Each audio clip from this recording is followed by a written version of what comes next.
Hello, আসসালামু আলাইকুম। কী অবস্থা সবার? আজকে আমরা ক্যালকুলাস 1C এর একটা অঙ্ক নিয়ে আসছি।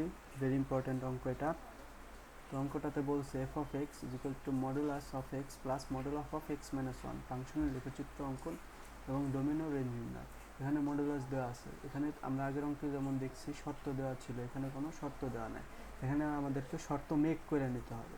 শর্ত মেক করার নিয়মটা কি সেটা যদি আমরা আগে একটু দেখি, তাহলে আমাদের যদি এমন থাকে এক্স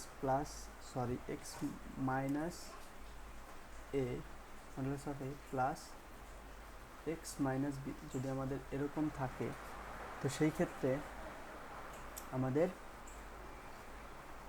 এইখানে আমাদের এর মানটা সবসময় কী হবে, এ থেকে বি থেকে ছোট হবে, এর মানটা বি থেকে ছোট হবে, এইভাবে ধরে নেব। অর্থাৎ আমি যদি ধরি এরকম একটা অঙ্ক আছে এক্স মাইনাস থ্রি অ্যান্ড আমাদের প্লাস এক্স মাইনাস টু, তাহলে এখানে আমার এর মান কত, এর মান হবে টু এবং বির মান হবে থ্রি, এই এরকম। এবং এই ক্ষেত্রে আমাদের শর্ত মেক করার নিয়ম হলো, যদি আমাদের এক্স যদি এ থেকে ছোট হয়, এক্স যদি এ থেকে ছোট হলে আমরা এরকম তিনটে শর্ত বানাবো। এক নম্বর শর্ত হবে এক্স ইজ লেস দেন এ হলে minus of X minus A minus of X minus B, এটা হবে আমার এক নং শর্ত। এবং আমাদের দুই নং শর্ত হবে a is less than equal x is a greater less than equal x এবং b greater than equal x হলে x minus a minus x minus b হবে। এবং শর্ত নম্বর 3, x is greater than equal b হলে x minus a and plus x minus b, অর্থাৎ x greater than b হলে দুইটাই plus, a less than x greater than b হলে সেই ক্ষেত্রে আমাদের একটা প্লাস আর একটা মাইনাস, আর এক্স ইজ লেস দেন এ হলে আমাদের দুইটাই মাইনাস হবে। এটা হলো আমাদের তিনটা শর্ত। এইভাবে আমাদের তিনটা শর্ত বানায় নিতে হবে। তো আমরা যদি এটাকে আমরা যদি এই ফাংশনের সাথে কম্পেয়ার করি, x plus X minus one, তাহলে এটাকে আমরা বলতে পারি না x minus zero plus X minus one, তাই না? তাহলে এ কত, এখানে এ আসতেছে কি, আমার এ আমার আসছে জিরো এবং বির মান আসছে ওয়ান। সো এইভাবে আমরা লিখতে পারি। এটাকে যদি আমরা শর্ত অনুযায়ী বানাই, তাহলে এটা আমাদের পরীক্ষার খাতায় লেখার দরকার নাই, এটা আমরা শর্তগুলো আমরা জেনে রাখলাম। আমাদের পরীক্ষার খাতায় লিখতে হবে এখান থেকে। আমরা যদি শর্ত তিনটা বানাই, তাহলে আমরা লিখতে পারি আমাদের প্রথম এটা অনুযায়ী, তাহলে এখানে যদি এক্স গ্রেটার দেন এ, তাহলে আমরা এখানে লিখতে পারি minus x minus x minus one, অর্থাৎ প্রথম শর্ত অনুযায়ী আমরা এটা লিখলাম। এখানে এক্স এ নাই, এর মানে এখানে জিরোর কারণে মাইনাস এক্স আর মাইনাস এক্স মাইনাস বি, অর্থাৎ এক্স মাইনাস ওয়ান। যখন আমাদের শর্তটা কি, x is greater than zero, কারণ এর মান zero, x is less than a, তাহলে x is less than a, এখানে এর মানটা জিরো, এই কারণে এক্স লেস দেন এ। আমাদের পরবর্তীটা হলো এইটা x minus A minus x minus B, তাহলে এখানে এক্স মাইনাস এ বলতে আমরা কি বলতে পারি, শুধু x and minus x minus one. এটা কখন, যখন আমাদের কি এ মানে কি zero is less than equal x and greater than equal one. এবং আমাদের থার্ড সূত্রটা কি, এক্স, অর্থাৎ আমাদের এইটা এক্স দুইটাই প্লাস, তাহলে এখানে এর মান যেহেতু জিরো, তাহলে X plus X minus one. এটা আমাদের যখন এক্স কি, x is greater than equal B, বির মানে এখানে কত, ওয়ান। তাহলে বির মান এখানে, এই যে বির মান এখানে 1, তাহলে আমরা বলতে পারি ইজ গ্রেটার দেন ইকুয়াল 1। তাহলে এই যে আমাদের তিনটা শর্ত পেয়ে গেলাম। তাহলে এখন এই তিনটা শর্ত যদি আমরা এখানে করি তাহলে আমাদের হয়ে যাবে। তাহলে আমাদের শর্ত এক আগের অঙ্কের মতো আমাদের তিনটা শর্তকে প্রতিপাদন করে দেন আমরা গ্রাফ পেপারে বসালে আমাদের উত্তর মিলে যাবে। তাহলে আমাদের এই শর্তটা কি, এক্স ইজ লেস দেন 0 ব্যবধিতে এই ফাংশনটা, তাহলে এক্স ইজ লেস দেন 0 ব্যবধিতে আমাদের ওই যে এফ অফ এক্স অথবা ওয়াই আমরা যেটা ধরে নিই, F of x is equal two আমাদের কি আছে, সরি আমাদের এখানে যদি আমরা আরেকটু কাজ করে নিই, এটার কাজটা আমরা আগে করে নিই। তাহলে এটার কাজটা যদি আমরা আগে করি, আমরা মুছে নিই, একটু মুছি। তাহলে এইখানে যদি আমরা একটু দেখি, আমাদের এটাকে আমরা যোগ বিয়োগ করে নিই, তাহলে মাইনাস এক্স প্লাস 1, তাহলে কি এটাকে যদি আমরা করি তাহলে কত হয়ে যাবে, মাইনাস 2x প্লাস 1, যখন আমাদের কি x ইজ লেস দেন 0। আমরা যদি আগেরটায় যাই, আমরা পরেরটা হবে x মাইনাস 1, তাহলে এটা আমার কী হয়ে যাবে, x মাইনাস মাইনাসে চলে যাবে, তাহলে মাইনাস এন মাইনাস 1 কী হয়ে যাবে, প্লাস 1, তাহলে এটা চলে আসতেছে প্লাস 1। আমার যখন আমাদের শর্তটা কি ছিল, আমাদের শর্তটা ছিল x এর মান এইটা এবং এইটা, এবং আমাদের লাস্ট ওয়ানটাই যদি আমরা যাই, আমরা এখানে দেখতে পাচ্ছি x প্লাস x মাইনাস 1, তাহলে 2x মাইনাস 1, তাহলে 2x মাইনাস 1 এটা কখন, যখন x is greater than b greater than equal b, that's mean বির মান কত, 1। তাহলে এটা আমার তিনটা শর্ত। এখন আমি এই তিনটা শর্ত প্রতিপাদন করে আমার গ্রাফ পেপারে বসালে আমাদের অ্যান্সার হয়ে যাবে। তাহলে শর্ত এক, আমাদের শর্ত এক দেওয়া আছে এইটা, তাহলে আমাদের x লেস দেন 0 ব্যবধিতে আমরা এই যেটা কি এফ অফ এক্স ছিল, এফ অফ এক্স, তাহলে ব্যবধিতে এফ অফ এক্স আমাদের প্রথম শর্ত অনুযায়ী কি, মাইনাস 2x প্লাস 1, তাহলে x এর মান যদি এখানে আমরা 0 নেই, তাহলে এফ অফ এক্স এর মান কত আসে, মাইনাস 2x মানে মাইনাস 2, তাহলে প্লাস 1 চলে আসে, তাহলে এখানে 0,1। এটা কি আমাদের প্রান্তবিন্দু বিহীন না প্রান্তবিন্দু ধারী, এটা অবশ্যই প্রান্তবিন্দু বিহীন, তাহলে লিখতে পারি প্রান্ত বিন্দুহীন, এবং x এর মান কি 0 থেকে ছোট, তাহলে যদি আমরা এখানে মাইনাস 1 নেই, তাহলে মাইনাস 1 নিলে মাইনাস মাইনাসে প্লাস 2 প্লাস 1 তাহলে 3, অ্যান্ড যদি আমরা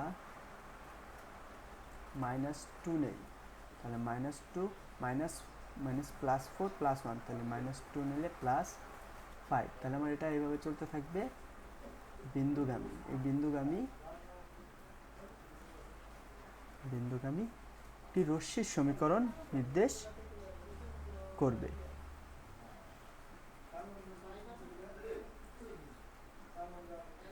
একটি রশ্মির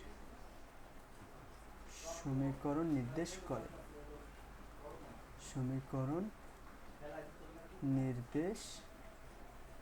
করে, এরপরে আমরা যদি শর্ত 2 এ যাই, তাহলে শর্ত 2 এ যদি আমরা যাই, আমাদের ব্যবধিটা দেওয়া আছে কি, 0 থেকে বড় এবং 1 থেকে ছোট বা সমান, ব্যবধিতে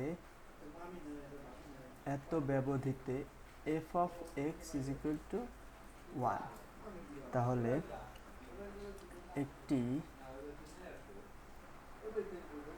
0, এখানে যদি আমরা 0 নিই, তাহলে 0 নিলে আমাদের এখানে আমাদের 1ই থাকবে, কারণ এখানে x এর কোনো মান নাই, তাহলে এখানে এফ এক্স এর জায়গায় যদি আমরা 0 নিই, তাহলে x এর মান আমাদের 1 আসবে, তাহলে এই শর্তটা মেনে চলতেছে। এবং এটা কি একটি প্রান্তবিন্দু ধারী, কারণ এখানে কি আছে, ইকুয়াল আছে, প্রান্ত বিন্দু ধারী।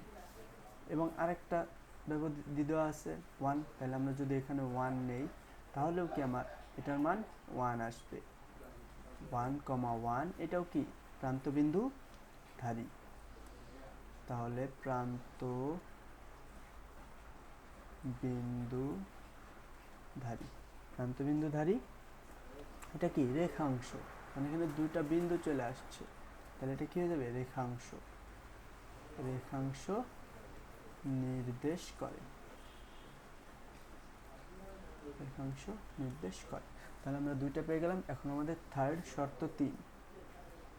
শর্ত 3, আমরা যদি শর্ত 3 এর কাজ করি, আমাদের ব্যবধিটা দেওয়া আছে কি x is greater than equal 1। এই ব্যবধিতে f of x is equal to 2x minus 1। তাহলে এই ব্যবধিতে আমরা যদি বসাই, তাহলে x এর মান যদি আমরা 1 বসাই, তাহলে 1 বসালে 2 into 1 minus 1, তাহলে 1,1 চলে আসবে। তাহলে এটা কি প্রান্তবিন্দু ধারী, তাহলে এটা প্রান্ত বিন্দু ধারী। এবং x এর মান কি 1 থেকে বড় যে কোনোটা হতে পারে, তাহলে যদি আমরা 2 নেই, তাহলে 2 নিলে 2 into 2 তার মানে 4 minus 1, তাহলে 3, 2 into 3 চলে আসবে এবং চলতে থাকবে। এগুলা কি বিন্দুগামী রশ্মি, বিন্দুগামী রশ্মি নির্দেশ করে, বিন্দুগামী রশ্মি নির্দেশ করে। তাহলে এই যে বিন্দুগুলা পেয়ে গেলাম, এই বিন্দুগুলা যদি আমরা একটা গ্রাফ পেপারে বসাই, তাহলে আমরা আমাদের কাঙ্ক্ষিত ফলাফলটা পেয়ে যাব। তাহলে আমরা বসাই, তার আগে আমরা কি কি বিন্দু আছে সেগুলো আগে আমরা একটু মার্ক করি।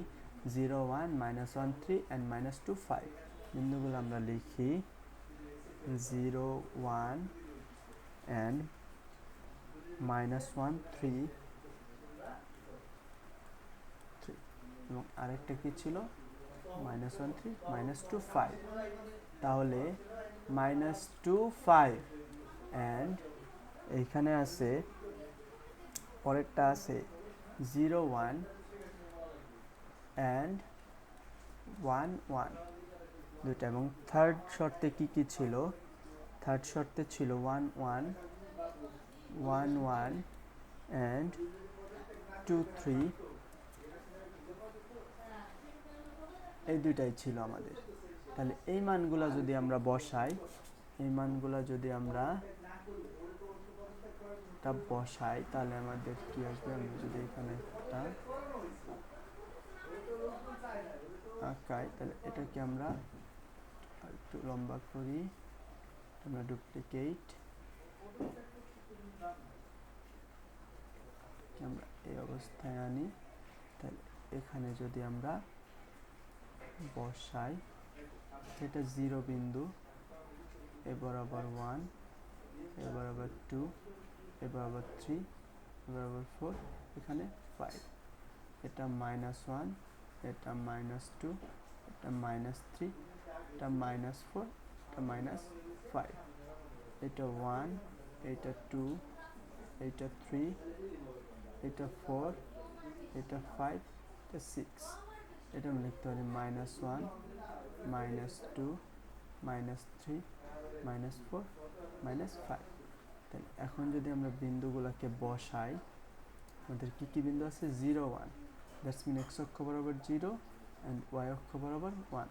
তাহলে আমার বিন্দুটা কি এইখানে, বিন্দুটা আমার 0, 1, তাহলে আমার বিন্দুটা এইখানে 0, 1, এইখানে বিন্দুটা চলে আসছে। অ্যান্ড দেন পরের বিন্দুটা কই, পরের বিন্দু -1, 3, তাহলে -1 এইখানে অ্যান্ড 3 এখানে। তাহলে নেক্সট বিন্দুটা আমার এইখানে -1, 3 এবং -2, 5, তাহলে এটা আমার এইখানে। তাহলে এই বিন্দুগুলোকে যদি আমি আঁকি, আমার এখানে আঁকার এররের কারণে এটা একটা আসছে, কিন্তু এটা একটা কি রশ্মি, তাহলে এটা একটা রশ্মি আসছে। এরপরেরটা 0, 1, 0, 1 বলতে এই বিন্দুটাই এবং 0 1 1 1 1 1 বিন্দু বলতে এইটা। তাহলে এটা কি? এটা একটা রেখাংশ হয়ে গেল না? এটা একটা রেখাংশ হয়ে গেছে। এরপরে একটা 1 1 অর্থাৎ এই বিন্দুটা 1 1 এবং পরে 2 3, তাহলে 2 এখানে এবং 3 এখানে, তাহলে 2 তাহলে এটাও একটা কি রশ্মি, এটা আলোর দিকে যাবে। তাহলে এখানে আমরা দুইটা রশ্মি পেলাম এবং একটা রেখাংশ পেলাম। এইটার মান কত? -1 3, এটা -2 সরি, এটা -2 5। এই বিন্দুগুলো আমরা পেলাম। তাহলে এখান থেকে আমরা ডোমেইন এবং রেঞ্জ যদি বের করতে চাই, তাহলে ডোমেইন অফ এফ যদি বের করতে চাই, এখানে আমরা দেখি 0 -1 -2 0 1 1 2। তাহলে এখানে 0 আছে, মাইনাসের মানও আছে, প্লাসের মানও আছে, তাহলে রিয়েল নাম্বার আমরা বলতে পারি। তাহলে সকল রিয়েল নাম্বার, তাহলে ডোমেইন অফ এফ হলো রিয়েল নাম্বার। এবং কি রেঞ্জ অফ এফ, আমরা যদি রেঞ্জ অফ এফ নির্ণয় করতে চাই, আমাদের রেঞ্জ অফ এফ, রেঞ্জ মানে কি ওয়াইয়ের মান, ওয়াইয়ের মানে এখানে কি 1 3 5 1 1 1 3। তাহলে এখানে আমার কি সর্বনিম্ন মান আছে কি 1, এখানে আমাদের সর্বনিম্ন মানটা আছে 1 এবং সর্বোচ্চ মান কি আমাদের 3 আছে। তাহলে এটা কি আমাদের ইনফিনিটি পর্যন্ত যেতে পারবে। তাহলে এটা আমরা পেয়ে গেলাম রেঞ্জ অফ এফ। তাহলে বুঝতে পারছি সবাই, এভাবে আমাদের অঙ্কগুলো করতে হবে। একটা খুব ইম্পর্টেন্ট অঙ্ক আমরা সবাই করব। তাহলে থ্যাংক ইউ। এর মাধ্যমে আমাদের 1 ABC আমাদের শেষ হলো। 1 ABC কমপ্লিট। থ্যাংক ইউ সবাইকে, আল্লাহ হাফেজ।